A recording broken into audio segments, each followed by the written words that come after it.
சந்தோஷமாக இருக்கீங்களா? வியாதி பலவீனத்தினால மனம் மடிவாகி கவலையோடு சோர்ந்து போய் படுத்திருக்கீங்களா?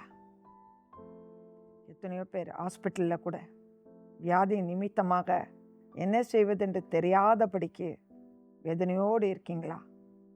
இல்லை வியாதிக்கு பார்க்கக்கூட பண வசதி இல்லையே என்ற ஏக்கத்தோடு கவலையோடு இருக்கீங்களா? பயப்படாதீங்க. இந்த காலை வேளையிலும் கர்த்தரை தேடுங்க. கர்த்தரை தேடுகிறவர்களுக்கு கட்டாயம் நன்மை வரும். இந்த காலையிலும் அவர் முகத்தை பாருங்க.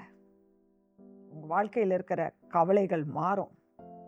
உங்கள் உள்ளத்தில் இருக்கிற காயங்கள் மாறும். அற்புதம் நடக்கும். இன்னைக்கு உங்களுக்கு தேவனுடைய வார்த்தை என்ன தெரியுமா? ஏசாயா 53வது அதிகாரம் 5வது வசனம். அவருடைய தழும்புகளால் குணமாகிறோம். விசுவாசிங்க.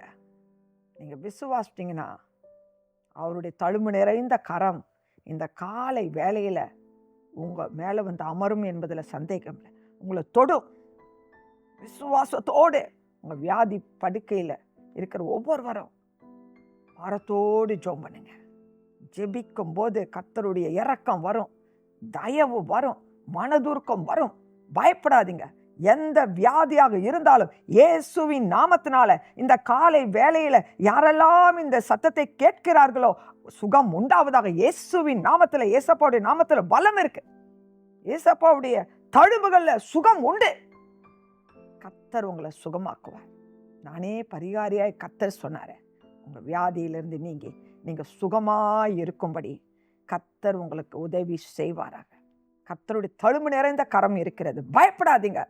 சுகம் ஆக்கி கர்த்தர் உங்களை விடுதலையாக்குவார். கர்த்தருடைய கரம் உங்களோடு கூட இந்த காலை வேளையில இருப்பதாக. ஆமென்.